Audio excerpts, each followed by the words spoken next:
Hello, listeners, patients, and our Clear Minds employees. Chris here. Shout out to our patrons and our very own lights in the darkness: Alexa Lynn, Kelly Harlan, Timothy O'Keefe, Yanai Ravid, and Alex Peltier. It's finally here. Yes, I'm talking about QnA for Season 1, Part 2. Enjoy, and remember, stay safe, stay sane. Hello, listeners, patients, and or Clear Minds employees. Welcome back once again to the Patient Files Season 1 Q&A Part 2. Once again, I will be your host. My name is Celine Gray. Pronouns are she, her. I voice the barista, hotel manager, and... Now we're going to go around the circle and let everyone else introduce themselves. I'm Michael Williams. I voice H. Gray. Pronouns he, him. Hello, I'm Kevin Londinsky. I have voiced Greg, Toby, various other characters, noises. My pronouns are he, him. It's your turn, Abby. She, her. I do the waitress and other roles. I want to say that, I love how your mind goes straight to waitress. Not to, I don't know, Julia Sanders, Roxanne Lawson. Oh, it was so hard. The waitress? Yeah. The waitress. Got it. The all-seeing Eldrick being. And if you haven't guessed by now, you may recognize my voice from last time as well as the podcast. I am Christopher George. Pronouns he, him. I am producer, writer, creator, showrunner, sound engineer, voice actor, and you will most recognize my voice as Charles Talbot. And I've played a few different creatures here and there as well. Just a few. Yeah, just a few, just a tiny bit. Just a handful. All right, that's everyone introduced. We're going to get into the questions now. We've got one for Mike from Allie on the Discord. How did H. Gray leave the Force? Do they not age when they are in the Force? How are they created? How did H. Gray break out from their cheerful psychoness? Ooh, that's kind of a few questions in one. So, in all honesty, I like to think that it was not a conscious choice on H. Gray's part. For how much of a monolith the police force is in the city, just as this singular force, something has to go wrong in its whole process for someone to break away, or for them to become their own person. So, the specifics of which I'm sure will be revealed over time. Oh yeah. But something interrupted, as far as I can imagine, his whole process in what kept him in the Force. As for what changed his voice from the stop resisting, sort of happy-go-lucky mass murderer that is the normal police force, more along the lines of once broken away from that controlling hive mind, an identity needed to be adopted, and he may have picked it up somewhere along the line on his way through. Because you don't really break away from something like that with a life of your own. And I don't think that this was just a natural progression for him. Mm-hmm. If that makes sense. So, he picked up, the attitude and all that. Yeah. Is he a noir weed? Is He that what you're telling me? just has posters of different noir movies on his wall. You know how during peeps, they go in the mirror and they're like, oh, don't it see? I will say, I don't know how much this has evolved over time, really, but during some of the brainstorming process for H. Gray, we were talking about his voice being something he adopted from media, from noir films, and things that he had seen, because it was, to him, related to, I guess, what a detective and what someone who's there to save the day should be, rather than what the police force was making him into. Mm-hmm. I told my mother it wasn't a phase, it was a lifestyle. Yeah, and then, of course... God, noir's never going out. Then, of course, he actually went through circumstances that made that personality more authentic, So, he's like, oh, no, I'm not sad for a bit, I'm just sad. I was thinking that there was some, big emotional, event that really broke him away from everything. Was there more to that? I think you covered it. Okay, next question for Chris, also from Allie. What is the deal Dr. Olin made with the police? So the specific deal I'm not going to say out loud at the moment, and if I never cover it on the main feed or in the Patreon, then one of the Q&As I will, because it's still up in the air whether I'll include the actual deal specifically with the Force. But what I can say about Olin, because this is something that I believe, is that Olin has made a lot of deals with a lot of powerful entities within the city. And the deals themselves are going to be different depending on the entity. Okay. Next up, questions from Discord from Akella the Bun. To the voice actors, you all do such an incredible job of bringing the characters to life. And there have been several times where your performances have given me chills. Which episode or part of an episode was the most challenging to record? Whether technically challenging, emotionally challenging, or both? That is a very good one. I can start off. So,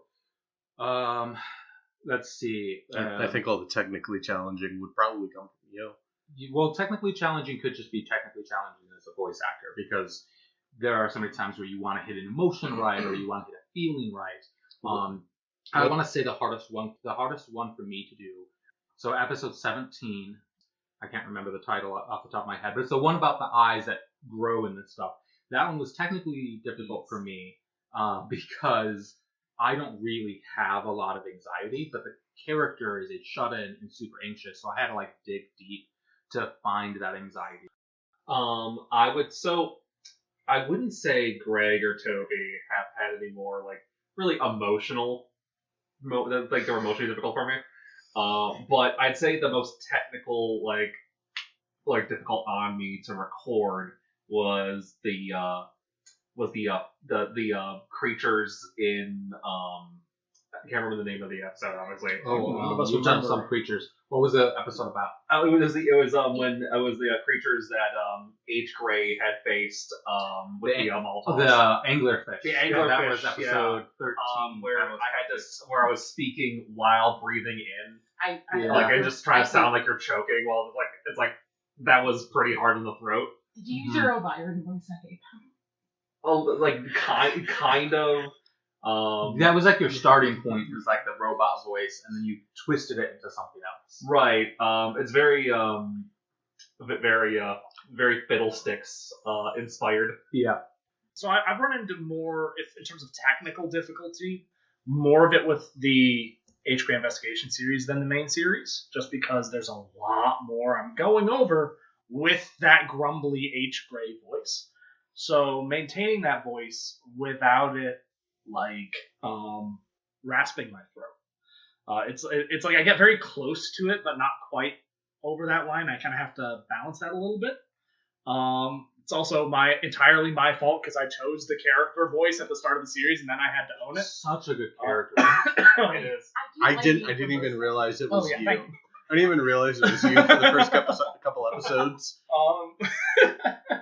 And I've known him for 10 years. I knew it was you because you kept showing up to our house and you were wearing a trench coat. You're like, guess what? Guess what I got a part of. Yeah. And then after a couple weeks, we had to be like, okay, what? Yeah, no, that hurt a little. No, I'm kidding. But in terms of just the trickiest one, where I felt like it was the trickiest to get down, honestly, the Juliet Sanders episode.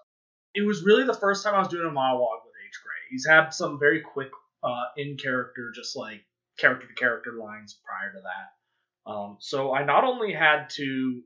And on that note, it was a monologue that was unlike the other ones in the series, where it was either Talbot reading a monologue from someone else's perspective, and he's just kind of trying to experience what they were experiencing during that, or was Lucian introduced yet at that point? Yeah. So yeah, it's a little bit different from theirs because I'm still playing H. Gray, which means I need to discover how he emotionally responds to things like this. Mm-hmm. That first episode and first introduction to him. So I basically needed to get a full character mindset down when confronting the ghost, when confronting the the death of that character, I needed to realize and figure out how he reacts to that episode, Yeah, not you- just you how could- some other character reacted. Yeah. You could have called back to part 1, talk about the goodbye Noah line. That was Peter's favorite Yeah, H. Gray performance. Yeah, ever. yeah. Everyone really enjoyed the emotional delivery of I- goodbye Noah. Honestly, loved doing that because, like, at that point, I was I sort of had down. Yeah, you kind of had to because I Yes. forced you a monologue. You're like, well, I have to create a character now. Like, all right, Yep. now I know who the character is. I got real invested in H. Gray. Yeah. Which I really appreciate. H. Gray was not the first role that I was set up for. I initially did a recording as Dr. Talbot. Mhm. I was Dr. Talbot at first, and I don't know, some of the lines, I felt like, because, Chris is far more intuitive and in the know about, like, psychiatric things. The character was very much written, obviously, by Chris, but as they all were. But when it didn't feel like it was clicking for me. And then he mentioned, well, I do have this noir detective, like, edgy boy. And I'm like, oh, if you don't mind. I still have the files. Maybe I'll throw it on the Patreon at some point or throw it out there of episode 1, completely completed sound effects, sound Oh, design, that'd be everything. Mike as Charles Talbot, and I it like is that you're- so weird. It's, What if we it feels uncanny just thinking have back. everyone do their own episode 1 as As- Charles? Yeah, everyone with their own personality. Dakota be like, Dr. Charles Talbot recording. Dr. Charles Talbot. I always imagined they're a Valley Girl. Yeah, that's true. Okay. Okay, so really quick, before we get on to Abby's question, I have to open up a bottle of water. Oh my gosh. And for normal reasons, it's water. I drink it like water. That's good water. we call it H. Gray water. This episode's sponsored by water. Is it in you? It will be. So, problems I've had or problems I've caused? The hardest. Yes. Sure. Which number's bigger? I feel like difficulty in recording encompasses both. So, like, I span so many. I guess let's start with, like, a problem that I cause in my own life that makes life hard for everyone around me. And the fact it's very hard for me to not bounce around. Yeah. Yeah. In the studio, I had to be like, all right, great take, but can you not jump because you're rattling the mic? You're disturbing the downstairs neighbors. Because, like, I get all movie, I get all wiggly. And, like, She's wiggly and giggly. I'm not giggly. For everyone at home, if you're looking for a visual image, Abby is a sentient, wacky, wavy flavor man. Yeah. That giggles nonstop. Everyone at home, if you're looking for an image, think of, like, the hottest person you could think of, and then think of the person next to them that you have for scale. Oh, God. And that would be me. Don't be mean to yourself. Don't be mean to my friend. Don't you insult my wife. But then, but also give me, like, a big feather boa and some sunglasses and a shirt that says "that bitch." Yeah, you do slay. So yeah, it's very hard, especially when when I was Juliet and I was doing, like, falling down. Dying was easy. Yeah, Dying one You take. die like a pro. Every time I told you to die, you just Dying is easy, So- living is harder. true. So I think about it so often. Oh, my So Hamilton it's- fans out there, what's up? I Um, immediately thought of that. So, like, dying, you just go, you kind of, like, go glug on some water, you die. It's Yeah. like, it's ingrained, it came free with your living package. Uh-huh. The scream falling down, that was very hard to do, not going, and actually, like, moving to fall down. I Yeah. actually did trip. I think the first time I You did did. that. I was able to. I think that's the one I used, but I was able to get the. Oh, really? Yeah, I was able to get the mic rattle. I'm Delete so that. happy. Yeah. So I do cause so much issues in the fact that I need to be strapped down. We discussed last time which of the casting crew are actually the characters in real life. Oh. Abby's Eli. Yeah. Yeah. I could totally see it. That's so funny. You have electricity powers, I knew Yeah, it. that's really, really good. I love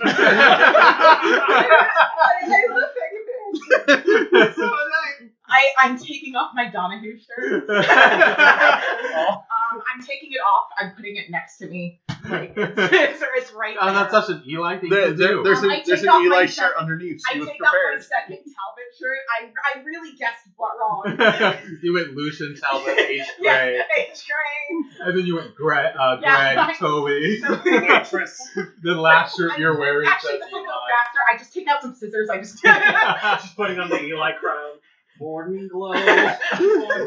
So performance-wise, other than me just being a wiggly kind of gal, so like one of them is Waitress. Waitress was so hard because that was like the first thing. Yeah, I had the to nerves do. got to Like you. my nerves are, and the thing is, it's one thing when you're reading a thing and you have this concept for a character.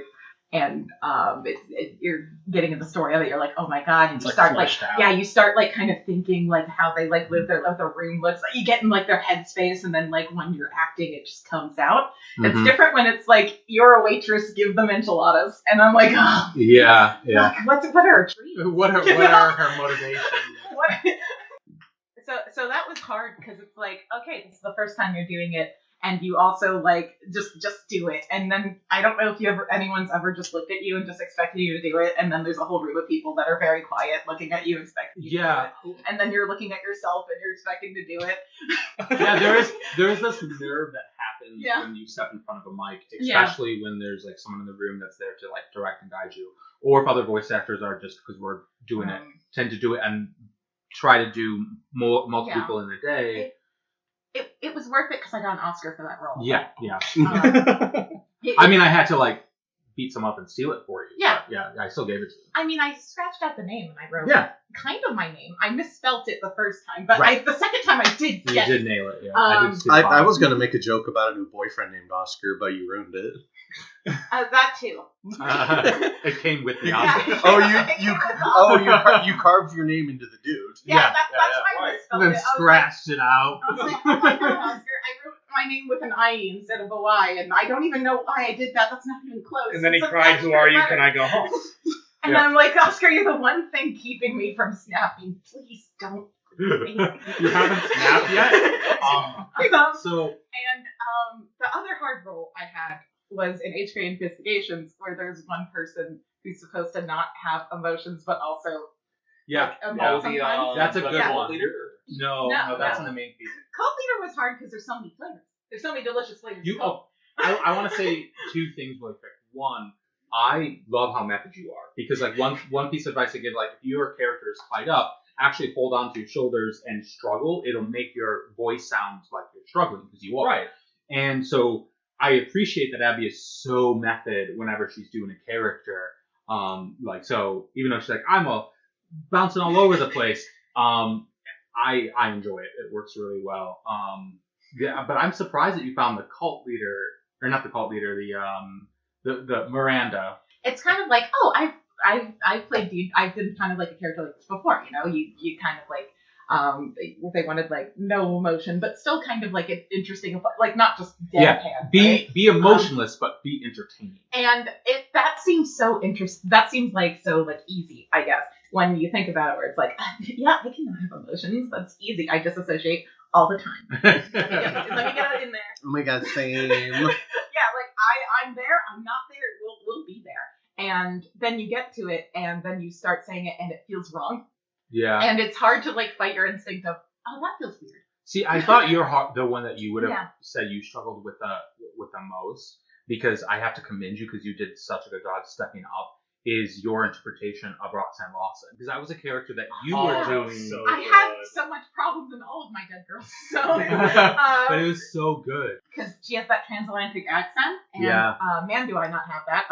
So like that's like, oh, that's fine. I've seen a black and white movie before in my life. Mhm.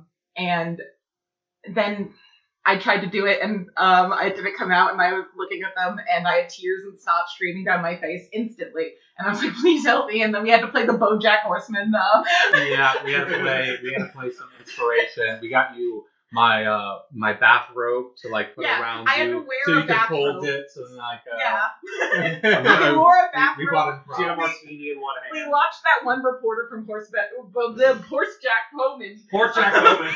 Bojack Horseman. Like 30 times. I was in my robe. I was in my prime. There's a moment you get in a flow state though, when it's like, oh man, you got it, and then you start like flowing through it, and then something interrupts it, and you're like, oh god, put on the Bojack again. You're so nice. You say something, but I know you mean me.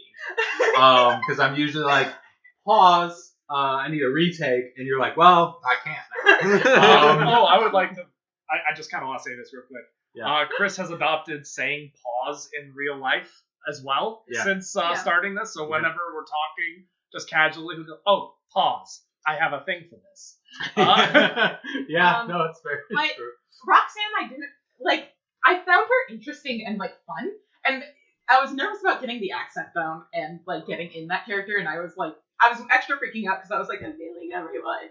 People hate me. Meanwhile, we're sitting in the room just gushing like, this is so good, and she's like crying. From Detroit J. Hohen, a question for Chris. Will the scripts be available as a bonus in Patreon? Maybe as a PDF? They already are. So if you sign up for our one of our tiers, escaping which one at the moment, not only do you get like the scripts in PDF form that you can download and keep forever, but you also get access to episodes early. You get the Patreon series and other bonus episodes to come. And that's absolutely fine where you will find them. So yes, Holy guacamole! for just a simple $199 a day. You can say that. Next up from Jane Zone 89, we got a few questions for Kevin. Greg has seen little screen time, but is one of my favorite characters. Will we see more of him in the near future? No. Maybe now that Donahue and Eli went through the rift, will he be with H. Gray and Talbot? No. Yeah, I foresee Greg being there in the future. He's going to be always, as long as that building is standing, he will be there cleaning up the messes that any number of the goobers that take place within it are going to be causing. I mean, he's always been the Deus Ex Greg in us so far. We can't just get rid of that. Yeah. Well, here's the fun part. No, you will see more of Greg. I will say it'll be a minute. He'll be there. Yeah. Whether you hear him or not, he is always there always in there. On that note, will we see more of Toby? Oh, undoubtedly. Have we seen Toby? Pretty sure it's just all been phone calls. We'll see him in. Well, I mean, we have right in the in the H. Gray investigations. Yeah, in investigations. I don't know if Talbot has ever met him. No. I feel like if he did, really all the problems that would have been like in the show, Toby would have he just would have filled. Yeah, Toby would have been like, "Oh, that's what this is, boss." If he was there when he's being chased by the Minotaur, he would have just suplexed it. Toby is secretly OP.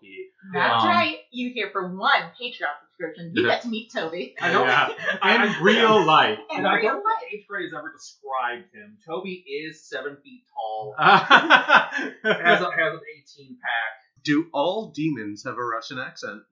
Not all of them. A proportional amount surely do. He definitely does. The nanny that raised him surely does. We like to think. It's not written in stone yet. I'm writing it in stone. Oh, okay. I guess I have become the lore master. What are you doing with that chisel? I'm chiseling right now. I'm writing the lore. It's Russian because he watched Braveheart too many times and he can't do like that accent. He's Scottish, so he went with It was a poor choice to make a recording studio made of solid granite. That's just like, hang on, Braveheart, what? Oh. I was wondering where you were going with that, but it came back around. No one knows where I'm going. Okay, next up for Abby from for Abby from Loves Butter and Pickles. Juliet was amazing, and I hope we see more of her. Aside from surviving in the manor, what did she do for fun? Like, was there a pool table or a TV or something? In the manor? Yeah, I don't think she had any opportunity for fun in there. I like to think that one, I totally believe there was a pool table. Did she play the pool table? No, not in the traditional way. But she's someone who has been. The untraditional Sorry. way. My mind got stuck on not in the traditional way. I'm like, how do you untraditionally play cool? I went with How- trying to beat the ghost. Oh, yeah, maybe. There was a copy of We Fit in the Manor, but the board was broken. It's kind of like she's someone who tries to find reason in every situation she's in, even if there is none to be found.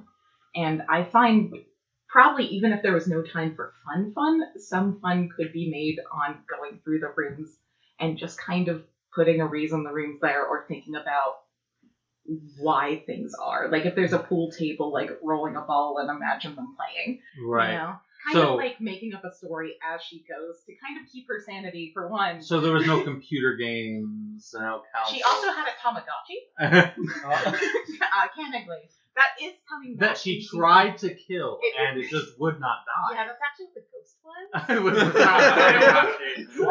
The top The Tamagotchi will be in season 2. Everyone comment that. She started Tamagotchi talking to season the 2. painting in the hall. But it's kind of like when there's a level of solitude where you invent the world for yourself so that She you wasn't. feel, but you know, a lot of people have people they don't like that they're alone with. Like sometimes me Yeah, and Kevin, Chris.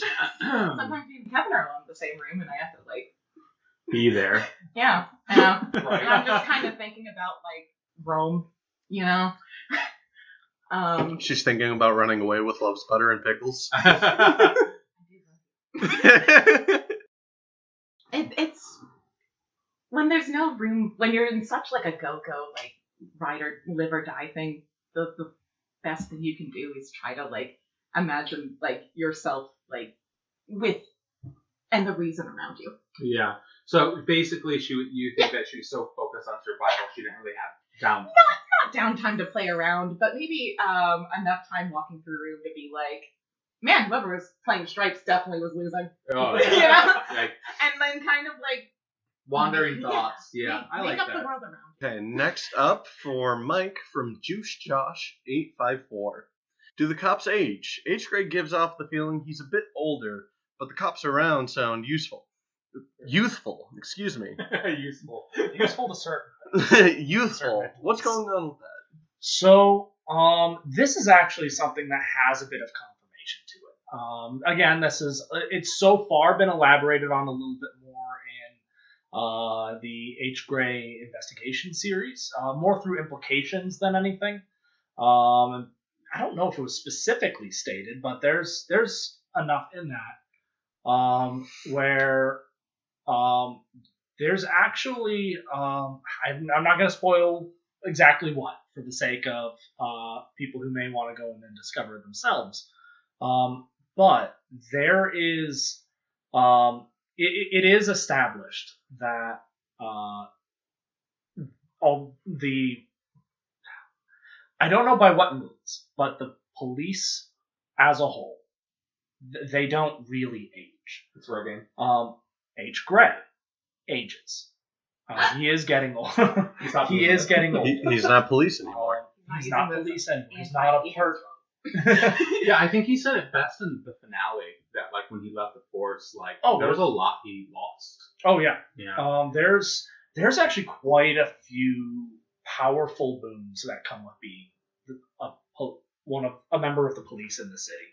With, I think everyone's realized, a pretty serious trade-off. It's sort of the sure you might end up having this element of longevity, maybe permanent youthfulness when you're in, but You don't have You time to are- appreciate it.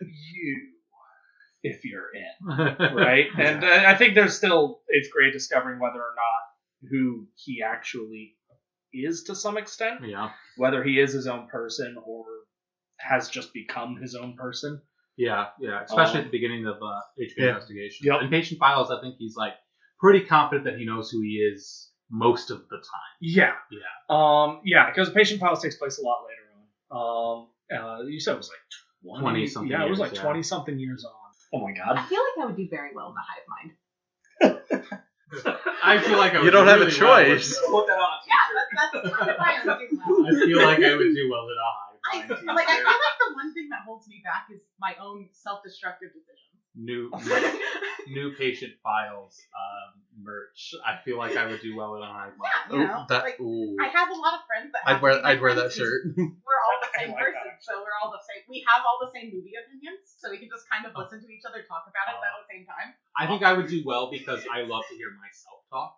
And so, like... Oh, it wouldn't be your voice. Well, then I would want to run a hive mind. Oh, It would be our voice. I don't want to be a hive. It would be our voice. I don't want to be a hive mind if I was a hive mind. I would want to be someone else. Let me be clear. You want to be a drone. Yeah, 'cause, You want to be the hive, not the that's mind. way too many decisions. I want to be You the know? mind. Okay. I think we're good for next up. A question for everyone from Juice Josh. Chris and I answered this last time, so we can leave it to the rest of you. How did you get involved in the patient files, and do you have any advice for those that want to create something of their own? That was Chris's roommate. Was. Yeah, it was. Yeah, he abandoned us. I was actually in a dumpster for a while. Yeah. And while you were throwing away some pizza. Yeah. I I heard a scream, and I was like, I need that. It was a scream of joy because pizza. And then you were like, man, do I need that? But man, I have no idea how to get her into my home without getting rabies, because I was infected with rabies at the time. Yeah, it's Then you kind of you left the Skittles. I followed it to your door, and then you kind of just kept me there since. Yeah, in the basement. Yeah, in the basement. Yeah. I found a nice corner. I've been counting out the days. I'm at 7. Hold on. Did someone give you writing utensils? Oh no, I've been using my nails. You can tell by the way they're bandaged right now. That. Well, then who gave you bandages? Okay, that I'll never tell you. You'll have to fucking kill me. Yeah, I know. Kevin speaking in contraband. I knew it was a mistake to hire you as a janitor for the basement. Yeah, they let me stay in the basement, and they don't tell people what I did in my house. So that kind of works for me. Which 99? You know. We don't talk about it. 17. Damn it! I said we don't talk about it. I cannot stress how many crimes I was not convicted for. Okay, so much like the phrase "you are what you eat," I am an innocent man. I do want you to keep that in mind. Not convicted. Absolutely not. I love my wife. So, how did you get involved? I hang out with Mike a lot because we play Pathfinder amongst, the other things, hanging out.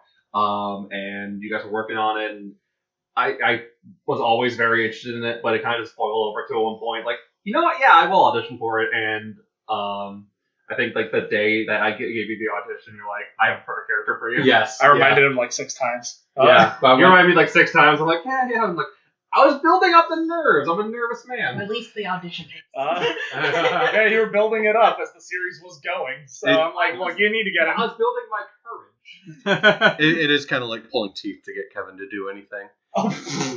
Wow. How dare you say something so hurtful yet so true? Abby, you're going to hurt your neck nodding. I'm not in any distress. We are all here of our own free will. Yes, you Can I go are. back to the basement? Oh, we're not going to. Wow, okay, that's a first. But also a first we say not yet. Later? I'm fine with being the thing that lives in the basement. It's like a dream of mine. Okay, there was a second half to the question. Oh, sorry. Do any of you have any advice for someone wanting to create content of their own? Start. Yeah. Like, really. actually, in all honesty, just you're gonna want to do it to death before you get started, and you're gonna be trying to get it perfect before even publishing anything. Just start.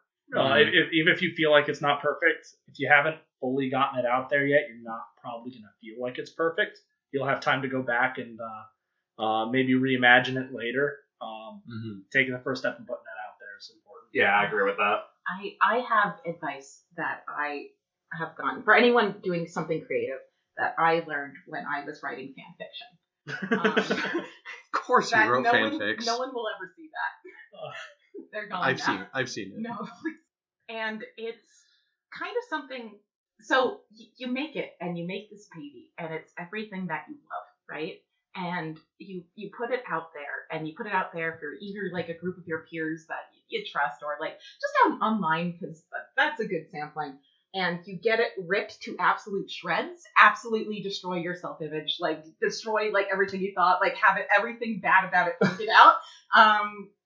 But that like kind of death of like, oh God, taking it like my baby, but that's me. That's like a bit of me. That's something I put out there, that I put effort in, something like I cared about, and people are tearing it apart. But there's a growth moment from having those experiences of having something you made criticized, that you learn to take a step back and look at actually what you put out without these glasses of that this is you, and the glasses of this is a work that I can like throw in change, and like through like my own personal learning, through your own personal learning, through what people say, you can keep trying and make something even better that you could have made if you just kind of stayed in your echo chamber that you're perfect. Yeah. Learn. I mean, you are. Yeah. You make me say that, so you feed me in the face. But that's the price for food. But there's so much that can be learned from kind of like a death of the author of what you create. Yeah. Of like once it's out there, once people start like perceiving it, your own perceptions of what you made is dead, and now you elevate your work through that interaction and through growth you learn. Sure. As you get torn apart. Yeah, I mean, like, I do want to comment on that really quick, because I first of all, those are very, very true words. And my first major was in art, so one of the things we had to do was learn how to be critiqued. Like, because whenever you put anything out there, you're gonna be so vulnerable doing so, and there are always gonna be people who don't like what you put out, no matter what you put out, and you have to learn how to accept that criticism and use that not as a way to be defeated, but to move forward. Yeah, that's why your professor paid me to yell at you guys from the hallway. I guess too long didn't read. Learn how to look at your work as not you. Mm-hmm. And once you can do that, you'll start growing. Right. And after that incredibly heartfelt answer from Abby, we have a question for Abby. Oh, fuck me. I thought I was done talking. What up, Singapore? Okay, Singapore. This question comes from not a skinwalker this time. Oh, cool. That's definitely not Skinwalker. Yeah, I'm glad it's not a Skinwalker this time. I've done so many things with Skinwalker. Who hasn't?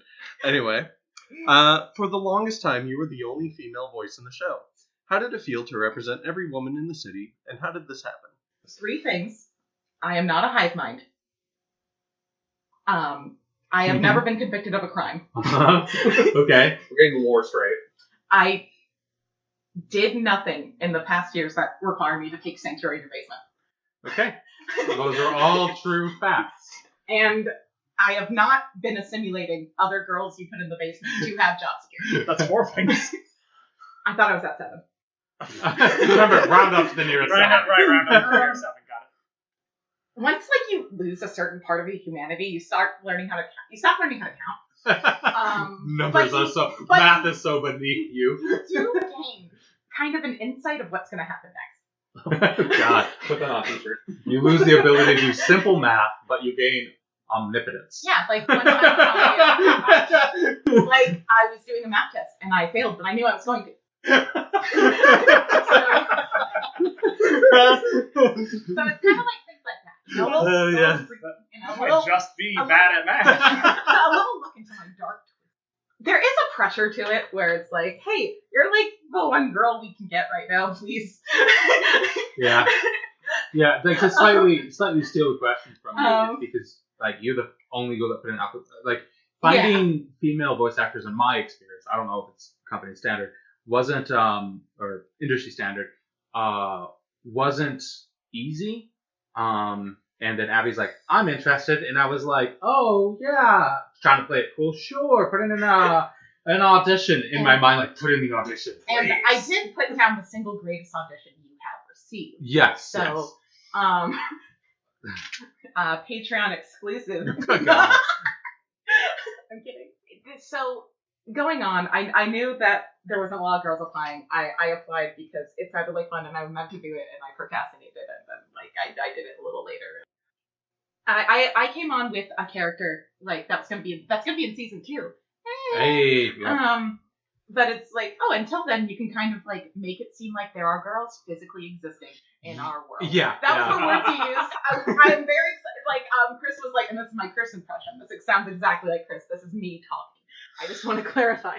Hey, we need it to seem like girls are here. So like, that's very exciting. You're here, and I'm like, oh, thank you, Chris. Wow.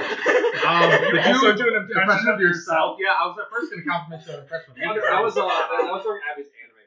And then it's kind of like, okay, so then it's like splattering of roles that are, I kind of like show up, and it's like, okay, then like, okay, we need you to get into like this, and it's so weird to be given a role that, because I don't have a character that I'm like, oh, I'm totally in the headspace. I'm making up like more defining things in my head as I'm going. I'm here. I'm going to like try to be in their head for like this episode, and then I'm gonna die at the end. And so it's like that's it, right? And there's this pressure of going in, and everyone's like talking about their characters, and I'm like, oh man, but I'm every background ambient girl. I don't have anything to share with the group, you know? Yeah. Well, I mean, you do. I mean, like, if anything, your job is harder. Because to play a new character every time is difficult. And then it's also kind of like, man, are they getting tired of me? Probably. No, Then man, are they like, man, can they get someone who isn't this? There's a pressure to it, but at the end of the day, the only thing that made it harder was staying in one headspace. Mm-hmm. Well, it's okay. You get a full-on headspace in season 2, so. Yeah, and I have my space full of heads. Yeah. In the basement. Okay. Next up, a question for everyone. We'll just go around the circle. I don't think this one was asked last time, so we get to answer. Oh, cool. Also from Not a Skinwalker this time. If you could have one ability or power of a creature in the city, what would you have and why? Dr. Olin, as for why, that's spoilers. Mike? That's a cop-out answer. That's the copyist out answer. Pick one that the viewers can identify with. Yeah. I don't know. If there's someone that can just fill my bank account, I'll take the That power. would be Toby. Okay. Remember, you can refill anything. Yeah, he can refill anything.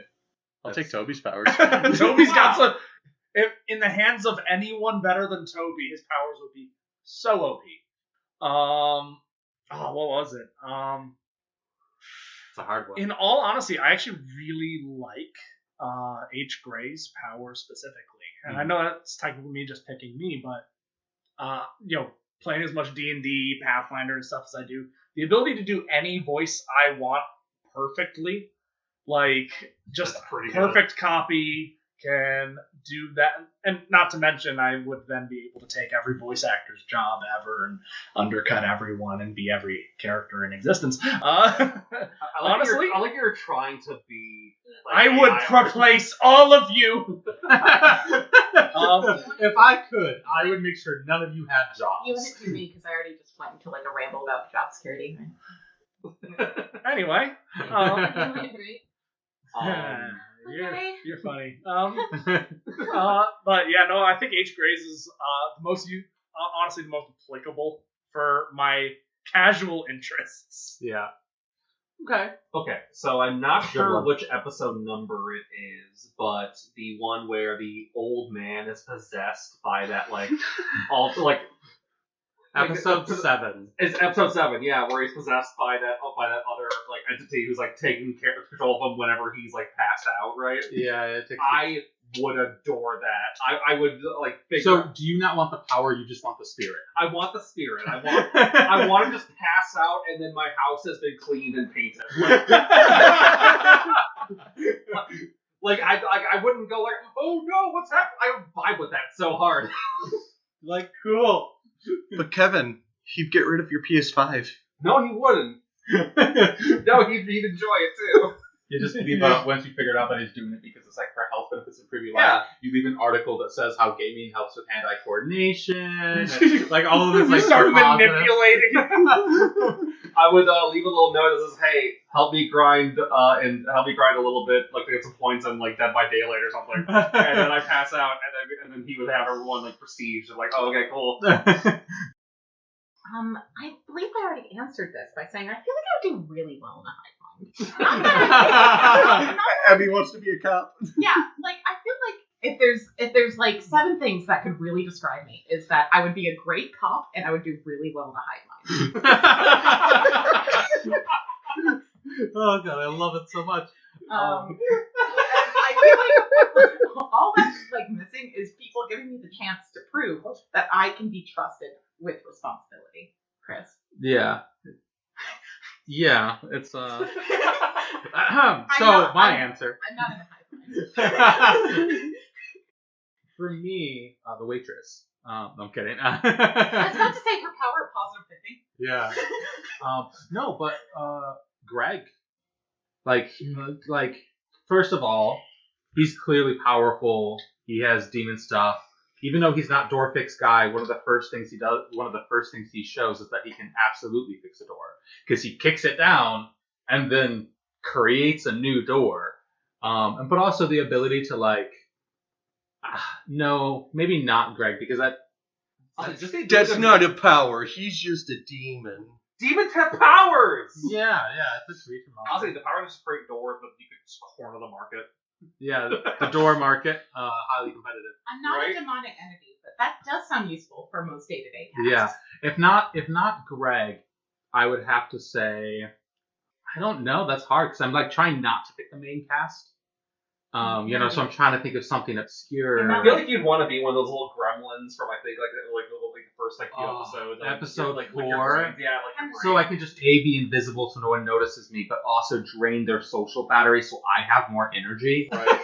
I mean, I kind of do that anyway, but I feel like I would also be a good one of those dead children. I feel like I'd be good at the giggling children. Yeah, I can't stress how much I'm not dead. But Yeah. I feel like I would be really You know good they're at not dead; they're just invisible. Well, just taking Yeah. the mic around and picking one of your own characters, Yeah. Also, Oh, yeah, she didn't credit herself. She plays children. right? By the way, I don't she play didn't- children. By the way, she didn't figure I out that role. cannot stress how much I don't play children. She didn't figure out that role, by the way. She was like, "Oh, I wonder what we'll do for this." That she does that every day in the house at 4 a.m. Even with the reverb. I'll just wake up in a cold sweat and I'll be giggling down the hallway. Why is a demon Agatha. working as a janitor? Does hell not pay enough or what? Do you think hell pays them anything? Really? It's hell. But honestly, no. They they're do get working- health benefits.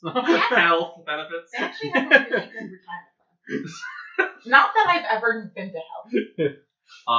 No, but I feel that most of hell, I feel like when you really look at the grand scope of it, would be kind of encompassing waste management. He already had work experience that Exactly. that he could apply. Right. It's just it's probably a lot calmer in the offices. But like when I throw away a tissue, it doesn't scream. In the city, it Greg, does. Greg probably really. I feel like Dr. Olin pays a lot better than hell. Even if he's not paying in I money. don't know about that. H. Gray. That's true. You guys are getting paid? Next up, a question for Abby. Did Roxanne Hoonst outrun death long enough to put the rug back? Tell me she's safe, please. Let me check. No. Oh my god. Just shatter this person's hopes. I like to think she did. Sure. I like to think she did. Well, like we said in part 1, 1 second, don't count I'm any saying- character out. I'm saying things as I look at Chris's face. I like to think she did. No. No. You'll have to wait to find out, I guess. My headcanon is that that in season 4, there's going to be a very slow burn romance between Greg and Miss Lawson. You say that, but you have no idea what season 4 is and why that is hilarious. Yes. Because I fucking nailed it with the ghost thing before. Yes. And her and Greg are going to get married. Okay, next question for everyone from the same asker. I'm not going to repeat it because Can you repeat because Chris was so pretentious. Wait, is it Agatha or Agatha? It's Agatha Christie, clearly off of Agatha Christie. I thought it was so like cute. My last name's actually Abby Chrysler, so like that. Oh. We might be related. Mary Chrysler. Kristen. What is a monster you personally want to know more about? It could be its past, how it works, etc. And this is a question for everyone, and I don't think it was asked last time. So Chris and I get to pitch in, and I'm going to skip me for a moment while I think about it and let Mike answer first. So I immediately have one. The tapping of the keyboard from episode 1. Oh, the insect creature thing. Insect creature. Yeah, that's a good one. My main reason being, it doesn't strike me as a one-off monster. It strikes me as a species of creatures that are in the city. Yeah. And you don't get to know how many there are. I know that sort of comes across with a number of the creatures here, like the anglers and things along those lines, because there are plurals of them. But this is one creature that could lure an entire building of people into their demise if it felt like it. There are very few things in the patient files that are one-offs. Yeah. And it honestly, it stood out to me the most because it didn't, I know we've had a few mimic monsters, but that one just really stuck Well, not with only me. was it the first one, but it's such a creepy thing Yeah. too. Because like when it's in a job, you know what I'm saying? Like if your boss is calling your name, even if you have the heebie-jeebies, you're gonna still go to your boss's office. Right. Yeah. You know? It hit close to home as someone who's been in like shitty jobs their whole life, right? Yeah. But on top of that, everyone that we sort of talked to about, like, because we specifically asked people what they thought what their mental image for this monster was, despite not really going into a lot of detail with it. Mm-hmm. And that was like the first one out of all of them. It's like, oh, people got a pretty consistent mental image of this, like this spider-like centipede, like that. It wasn't just one creature or one insect. Yeah. So I don't know. It felt. I feel like it was. I feel like he delivered the writing in that episode just so well that it stuck with everybody. Thank you. Okay, that's cool. And that's a really good answer. That's an amazing answer. One that I'm really interested in would be the mold from, I think that's episode 2. Yeah. Just like that has to come from. It doesn't just like emerge. Like it's not just like. It doesn't. I feel like it doesn't wander. Right? It's like something brings it, Like or moisture. I mean, mold has spores. It travels. right. Yeah. But like at that point, it would be in everyone's. A lot That's of very lore. creepy as that it A could lot be. of lore. Right. A lot of lore of the city You does don't get I answered get it. in season 2. But what I can say is the mold, along with several other different creatures, have very specific conditions Exactly. that like they show up or spawn at or Right. created or Yeah, drawn to. make sure you turn on the ventilation fan when you take a shower, Yeah. or you'll get the mold. Yeah, and I feel like that one's like really bad for me because it's just like the gaslighting that it kind of has, where it's like no one else really sees it. What are you talking I feel like this is kind of a moot question for Chris. No, I have one that's because there is one that I actually don't know much about because I came up with the concept, but I don't know a lot about it. And I did it specifically because the unknown factor is what's horrifying, which is episode 20 in Duality, the Thomas Gardner, specifically that voice in the static. Whenever Thomas Gardner hears static, whether it's his computer fan, the ocean, TV static, a voice comes up, he blacks out, and then all of a sudden he's committed atrocities, presumably. Like, I don't really know the source of that Right. or what it is, and I find it fascinating because I don't know. Yeah. Of Okay. course, Abby. I've had time to think about my answer, and I feel kind of bad because I keep going back to it. But episode 11 was just so great. Yeah, you want to know who built the cabin? Where does the distortion come from?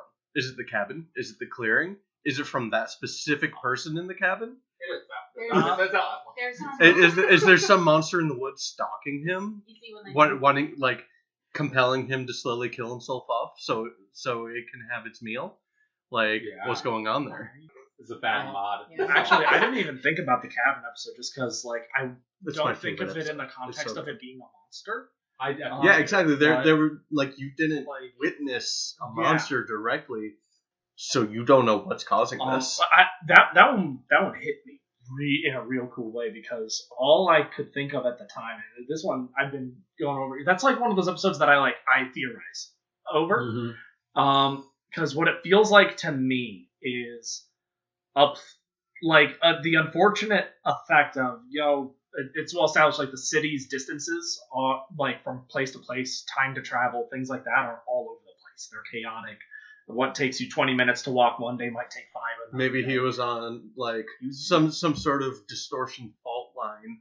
Where, to me, that chaos that is somewhat balanced in the rest of the city is just ever expanding out there, and he found himself in the middle of when it's of a place where it's I just like that idea. escaping.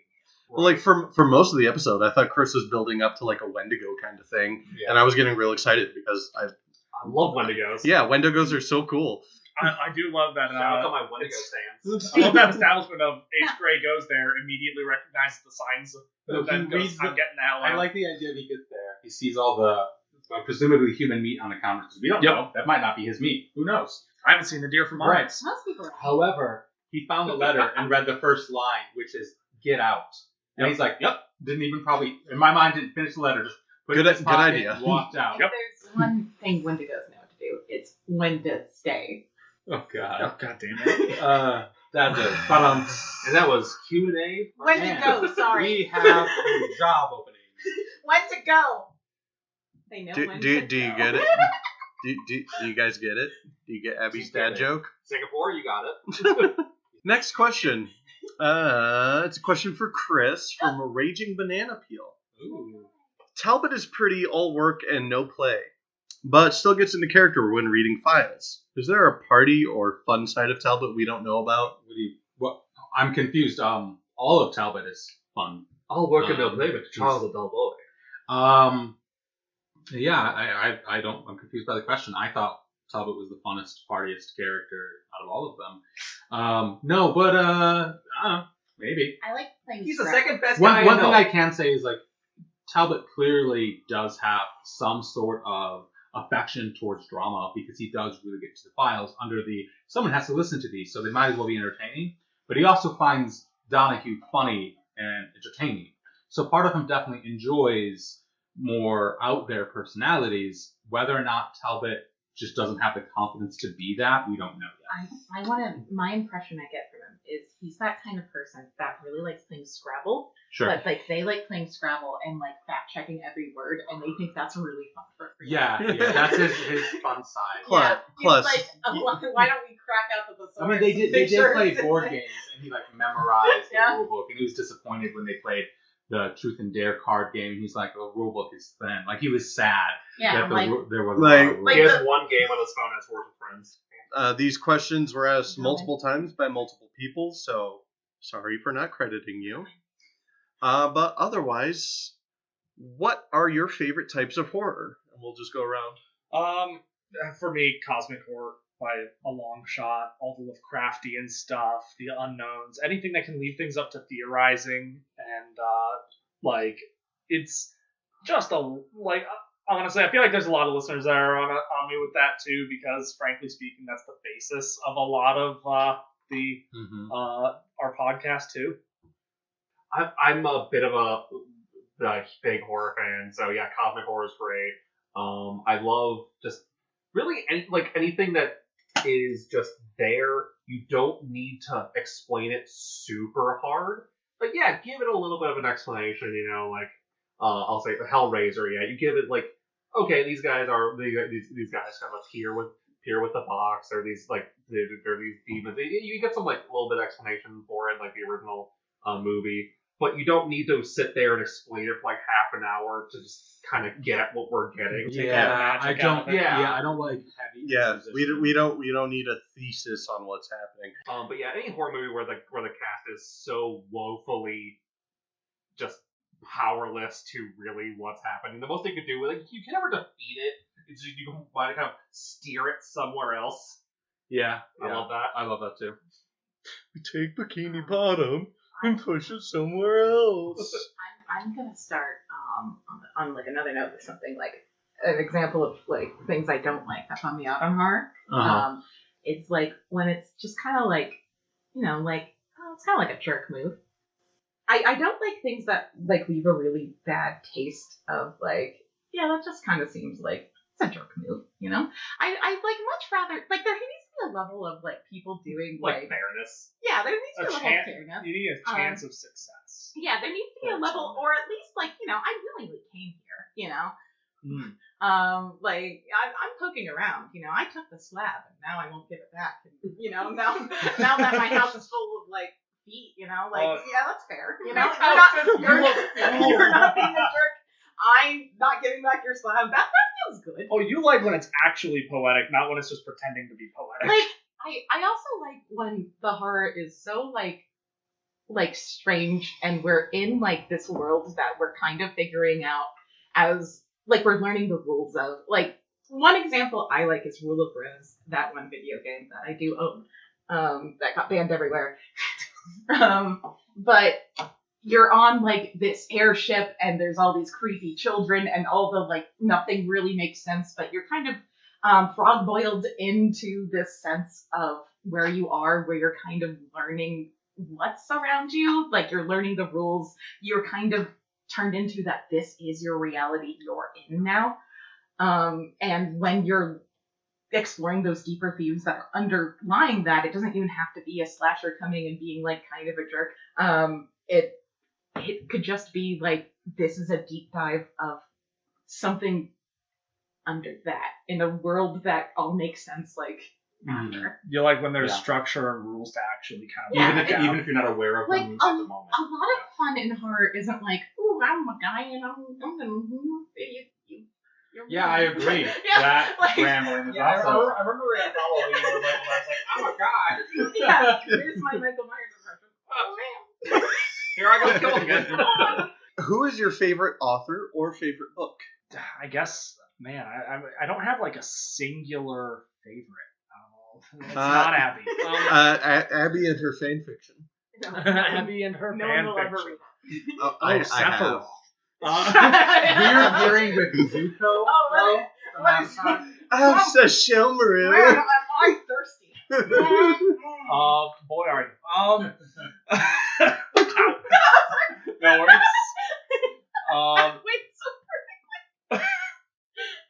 Going back to All right. Lady or Abby. Okay. So the question was, what's your favorite book and or author? Basically, Yes. The Dresden Files by Jim Butcher. Like I've read a lot of different stuff. I've read tons of Tom Clancy books. I've read, I don't know. I just really like. I love Jim Butcher's writing style. I like his just like layman's breakdowns of how magic works, his world building. It's fun. It's not always taking itself too seriously, but keeps the drama up too. I don't know. There's a lot of book series that I've put down for a long time, and then couldn't feel like I could go back to continuing reading. The Dresden Files I was able to kind of drop right back into. Same with same with some of his other series too. I just really like his writing style. So I'm also a big fan of Dresden Files. I really like it. I think my favorite would be Full Moon. Still continuing on with the series, of course. I haven't gotten through all of it yet, but I super love them. If I was to pick a favorite book from my childhood, it would probably be The Thief Lord by Cornelia Funk. It's Funk with an E at the end. I'm not sure how you pronounce that. Funky. I want to say funky, but also like it seems like not right. Everybody get funky. Clap your hands. But yeah, it's definitely my favorite book from my childhood. It's this really enchanting story about a bunch of orphans in Venice that are being taken care of by this other kid who calls himself the Thief Lord, and he goes to these rich homes at middle of the night and steals them with the things to pawn off and be able to sort of exist in Venice. And it's this really fun story. Okay. I like that. Yeah, I'll recommend check it. it out. I'll check it out. I haven't read a book in a while. I usually like grab miscellaneous things that are like, oh, this is an interesting cover, because that's how I judge all books. I like detective things and I like thriller things. If I had to name one book series that has been really influential for me as a person, morally, spiritually, and literally, it will be Warrior Cats. Of course. What else could it have been? Listen, Warrior Cats went so hard. Okay, like as a child, I was like, Yeah, oh, when man. you were like 13. It's so hard. There's no right to slap that much. There's a really funny story with us in So, Warrior like, Cats. me and Kevin, right? And we were like talking, and we were talking like online, and I wanted to do one of my favorite things, because of what I did growing up, and that was look at sad Warrior Cat EMVs, where they played specifically Maya Moore from Evanescence. And A lot of Evanescence. So I changed my mind on the story part. Moving and, into and Kevin didn't know what Warrior Cats I was. had never at this point heard of Warrior Cats. So I was watching these videos and I was My like, oh my stepmom god. forced me to read Warrior They're so, Cats. it was so good. I will take no slander. I will take no slander. I said my stepmom forced me to read it. This is a Warrior That's all Cats I said. household. I was like, you have to watch it with me. It's the funniest stuff. Cloud Kit just got carried away from a bird, and he thought I was watching real cats like die as I was describing it, because it was like top 20 Warrior Cat deaths, and I was just being like, oh man, that's so funny. You He's know? like, oh man, they got it hard. Like, dude, what are you talking about? wow. I knew cat videos were all over the internet, but this is. I thought you were just on YouTube watching these like. This is like the monkey I hate gotta rabbit say- hole. I kind of want to say like 100 Faces of Death, but it's more like 900 Kitten Lives. Exactly. I thought you were watching like They Faces of Death with cats. And I was They like, were what are not you talking all about? kittens. It was so funny. It was all set to my immortal. It was just It's like, oh yeah, they clawed their throat out. Like what? Yeah, just pictures of NS Pink cats to my immortal. And it's like, Wow. I'm so tired of being here, and there's a cat flying away on a bird, and it was so funny. How do you feel about hearing your own voice? Chris and I answered this one last time. To recap, I hate it. Chris loves it. Mike. I hate hearing Chris's voice. No, wow, I'm kidding. So you don't appreciate our 4 a.m. phone calls that go on until 8 a.m.? I have never appreciated anything less. I'm split on it.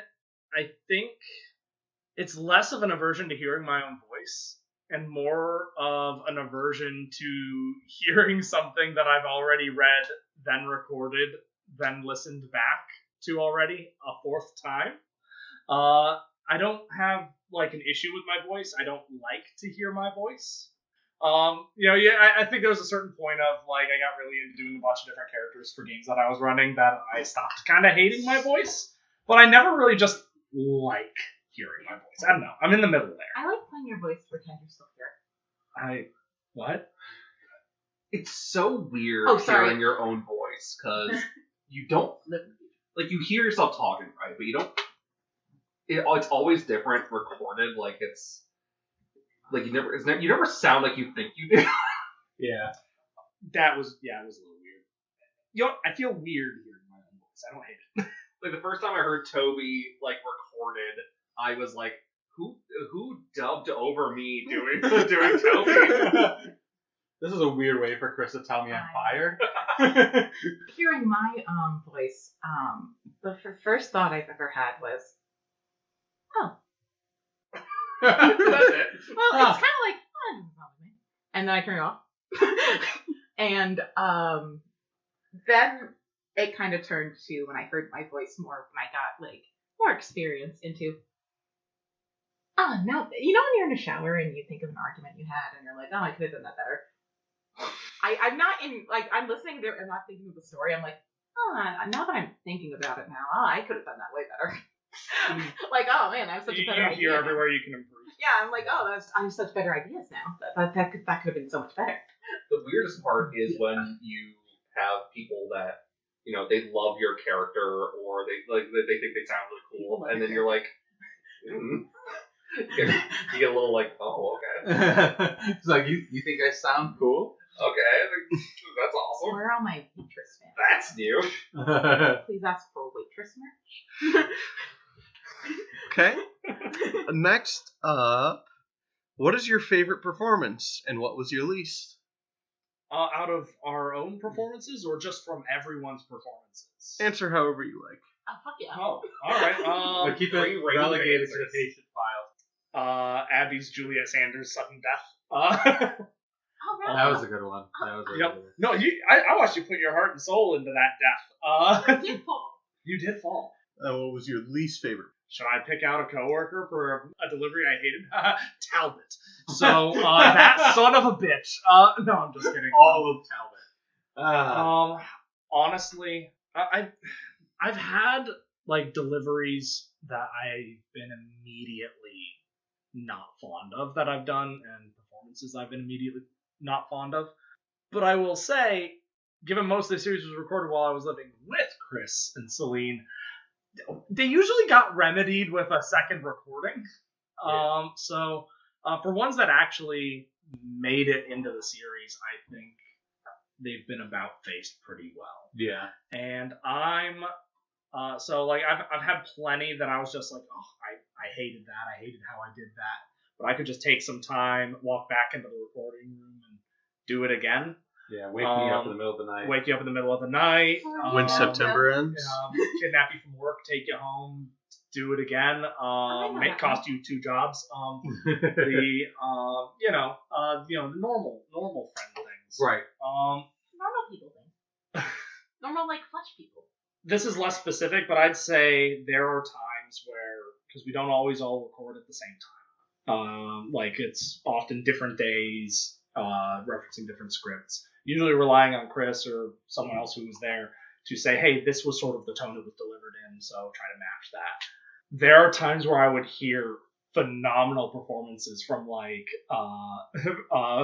Dakota with Lucian and things like that, and I had to think back, like, man, I could have played off of that if I had been there for that recording session. Mm-hmm. And just like, I feel like I see more missed opportunities rather than things I just hate. I would say I had a favorite. It would probably be Abby when you did the cult leader, like when you like at the ending climax. Sarah, yeah. You ruined everything. So you did that delivery was so good. I know you tried, you took that take so many times, make sure you got it right. I think my least favorite would be Goodbye Noah. I think you really started in. Wow. I feel like you personally hacked. connect. That hurts a little, because that was one of the few lines that came from a deep place for me.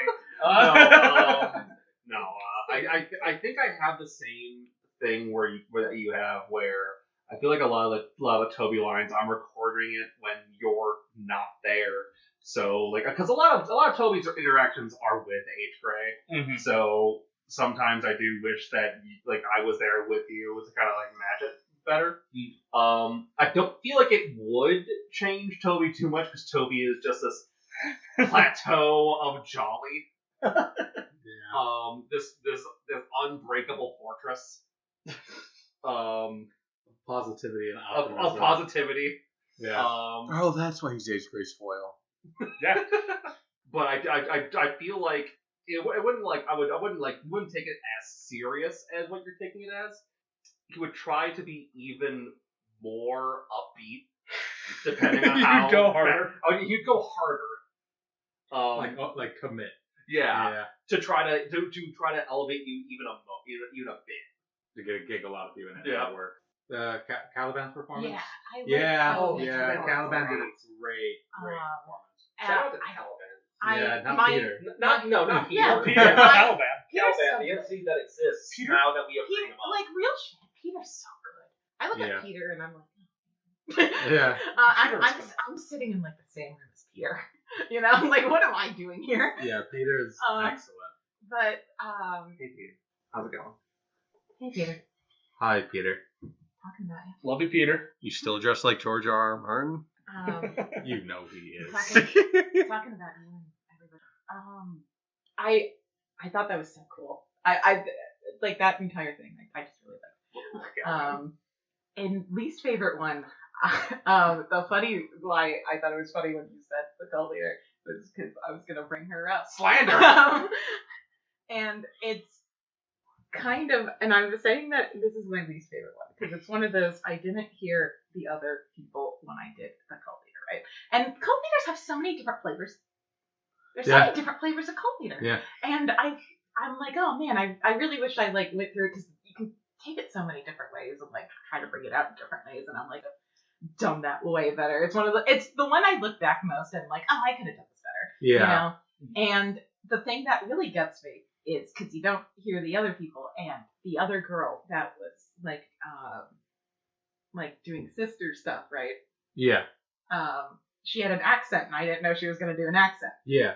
Well, like the thing is like Sarah was a part of the cult, is the cult leader. Yeah. So it's unlikely they were actually sisters. Yeah, but you know, I would have left that ambiguity. That's true. We kind of got hard answered when you're like, Yeah. "Hi, I'm from Michigan." I- She gives it like an Appalachian Yeah, accent. I heard her do like her accent when I listened to her. I'm like, beans, cinnamon toast crunch, like I would have, man, and Strawberry sherbet. yeah, I just started like pushing down tables and like it's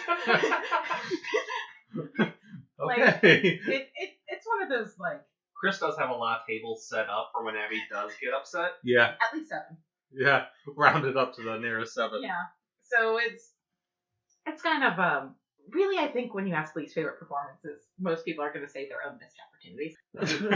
What was your favorite episode and why? I'm gonna be honest. Mine is for the longest time. There were a couple from like the early episodes of the season, right? Juliet Sanders, the insectoid monster from the first one. Like for the longest time, like those stuck with me. Maybe it's just because it's like, we're actually doing this kind of vibe from it, right? But it has since been replaced with the whole finale of the season. All 3 episodes. All three episodes of the finale. Everyone was kind of like pulling out their A game, and all of it building up to just that perfect kind of. I think we all pretty much agreed that like the ending of that was just fantastic. You paced that perfectly, Chris, with the writing. You got the impact, that sense of. Are we allowed to mention specifics of that yet? Yeah, it's already out. And first of all, if you're tuning in, is this your first episode? Why? Listen, you're gonna get more spoilers with this for season 1 if you keep going. Or start. Right. So at least finish. So if you haven't finished season 1, pause me, go finish it, then come back. You really hit a good mark with the Lucian betrayal. Yeah. There at the end. Thank you. I liked saying the same child line 20 times. Part of your favorite performance. I think it's either. I feel like Catalyst. I don't know if you count both like parts as favorite episodes. I adore the Catalyst. 12 and 13. Yeah, 12 and 13. Thank you. Yeah, no. I mean, that's also when everything. Abby only gave me answers. Do you have an actual answer? I like the catalyst. The Catalyst? Okay. Yeah, she's like just because I said the name wrong doesn't mean it wasn't true. Listen, we don't know what the cataclysmic. The Cadillac episode. I was about to say that. I like that episode kind of just because I had a lot of fun doing it. So it's kind of like good memories, and like when I listen to it, I'm like, oh, I remember that. Yeah. You know, it's more like a trip. Plus, you got to reprise your Juliet Sanders. I got to see Juliet again. I did like Juliet again. I'll miss her. Yeah. All right. And now that we have established she's permanently dead forever, and I'm kidding. Yeah. No. Yeah. Okay. Which monster or creature of the city would you, the voice actors, think you could overcome? And which ones would you hate to encounter? I'm gonna go with the anglers for ones I think I can overcome. Because if H. Gray can shoot them, Molotov them, and just generally kill them with normal means, then I might be able to as well. I don't know if I'll fare well against the insect that mimics voices. I don't know how to kill something that big. I can attest that I have seen Mike fight at least 3 fish, so I think did. he can handle that. Yeah, I beat 2 of I them. do keep my scorpions into his room, and he hasn't died yet. So I'm in immense pain. Yeah, no, I don't know how to deal with Caliban. I don't think anyone really knows how to deal with Caliban. Calamari is pretty scary. I know he's a very unique thing. Nah, I think you got him. If I can't shoot it, stab it, or escape it, Yeah. then I'm gonna have a bad time. Sure, I think Caliban's also hard to just escape. Like, Yeah, if he's no, going but- at you, you're... He's if you're with esoteric at best. Yeah. He's wherever shadows are, so good luck finding a place without shadows. The more light you go to, the more stark the shadows. The less light you go to, it's technically all shadows. I don't. I wish Yeah. you had a light in the basement. I'm gonna. Okay. Walking straight into the sun, maybe. For least wanting to take care of it, like I don't want to touch this. The mold. It's just like, okay, I guess my life is reset. Like at my house belongs to the mold now. So you would just, like, move out? Yeah, no, I just like if by the second person I bring in that cannot see it, I'm leaving everything. That's funny because that's the monster I picked for I could take. How are you taking care of that? Were you just spraying it with bleach? Hoping it works? Me too. But yeah, no, it's like, okay, the second, by the time I bring in 2 people who have no idea what I'm talking about, I'm just really picking up my life and going somewhere else. To be fair, as your friends, we do gaslight you all the time. Right, so I won't know. And You have to bring a stranger in. Right, I gotta bring in a stranger and then they won't know either. And they're like, well, now I look like a fool. I'm just gonna, just get in the car, move to, Wyoming. Or you'll assume that they're just like the rest of your friends and be like, wait, are they just fucking The with me? likelihood that I found one random mean lord who's just like, yeah, I'm gonna totally talk to this guy who's clearly Well, he did desperate. agree to go to a stranger's house to look at mold. Right. Like, you would just walk up to someone at a Home Depot like, hey, I have mold, you want to come look at it? And, the person goes, yeah! Well, I wouldn't leave with You the mold. mean- I'm like, can I show you something in my You house? mean the You're gonna have a different. He's just result. so disappointed when the stranger gets home, like, I don't see anything. Alright, you can go. Wait, maybe I do? I don't know! You're not gonna flash me? the start of the best buddy cop movie known to man. And then I would take that stranger and then move to Wyoming. Okay, In terms of who I could take, I would suplex the loving shit out of that scarecrow full of crows. I would destroy that thing. Revenge for Crodon. I just like the idea of it, lumbering at you all creepy. You just, run up to it, grab it, suplex it, and you just Right. hear, 1,000 tiny cracking sounds. Exactly. I would just drop kick it. It would fold in half, and then I would just start stomping it. I have no fear of that thing. I have so many bats and clubs that I would in my home. I would demolish So it's that. funny because someone also said that the thing they could take is the crows and the other one. Yeah, we would tag But, team. no, but they went about it not with just hitting it. They were just I would just take off the sack and the clothes, and then the scarecrow isn't there. Well- And then it was but then you have a murder of Yeah, crows. no, that is the only thing helping you in that situation. If it was, Yeah. if it was 1,000 crows that were free range and just swarming, that's not on my list anymore. It's guys, have you ever seen The Birds? Yeah. Right. Yeah. Yeah, there's a whole movie that gave a woman PTSD that tells me I can't handle that. Yep. Anyway, I would absolutely destroy everything. I get stronger every day. You're like a Super Saiyan, I mean, I have been growing stronger, the more you've been beating me. How do you think information gets into the city, i.e., the internet, TV shows, Earth history, etc.? My face. My oh, The city is that's just better my than my answer.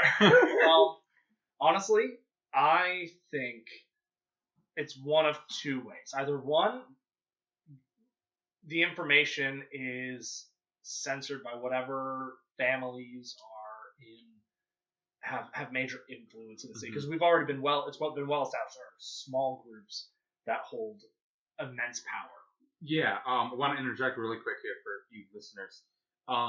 It has been well established, because we mentioned the families Dakota did in the previous thing. It hasn't been mentioned in the patient files, but it has been mentioned and well established in H-grade investigations. Oh yeah, There are certain families that kind of run the city in very different ways.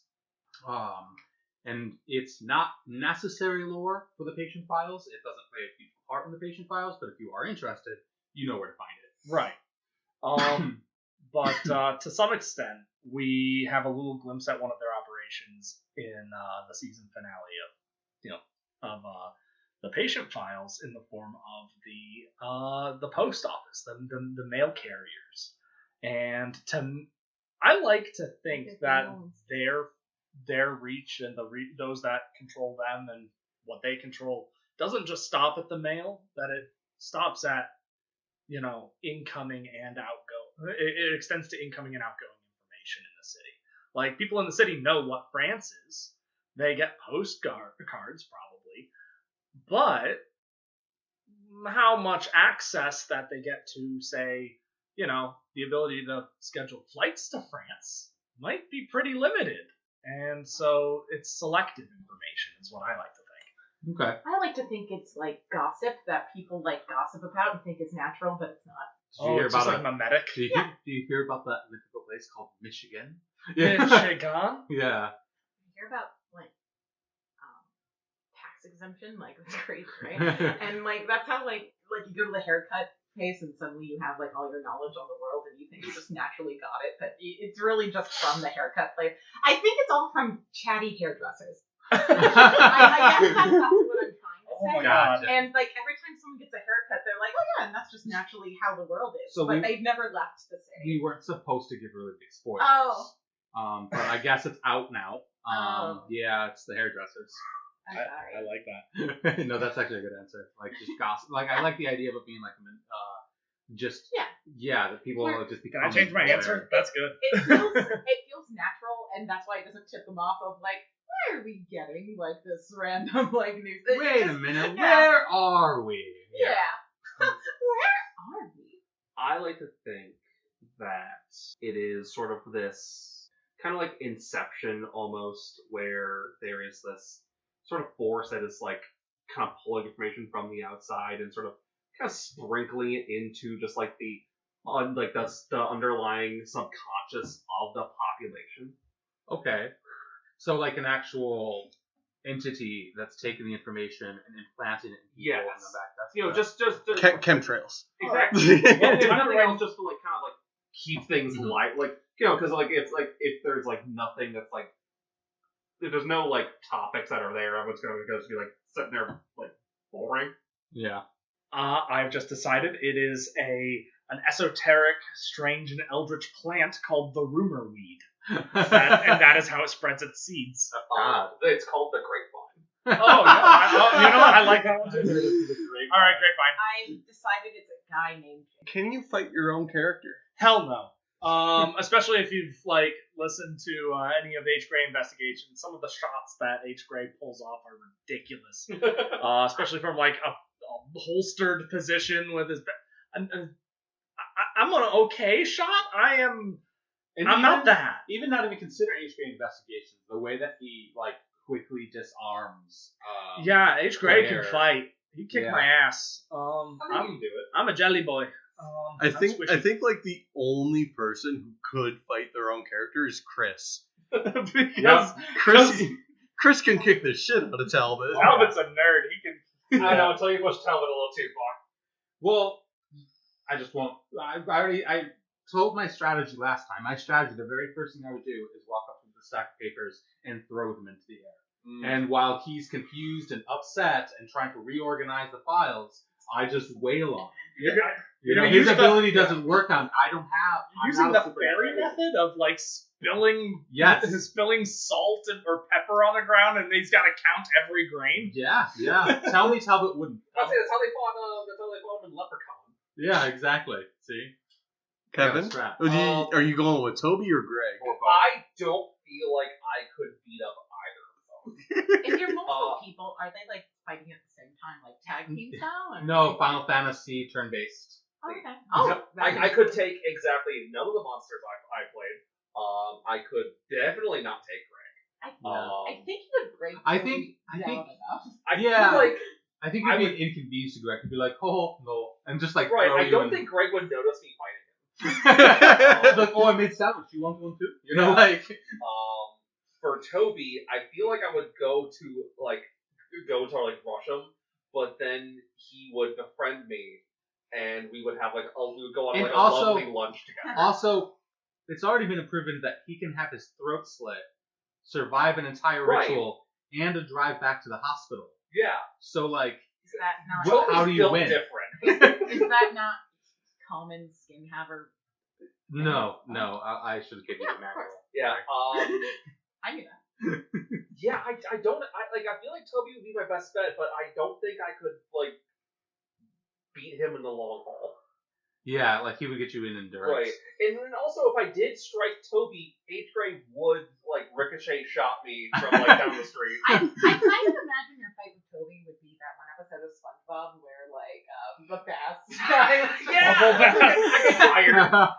the flounder is just punching him like, hey Toby, I'm gonna kick your butt, and then he's just like, no, he's gonna kick my butt. Oh yeah. Okay, I have some questions. Do they know I'm a threat?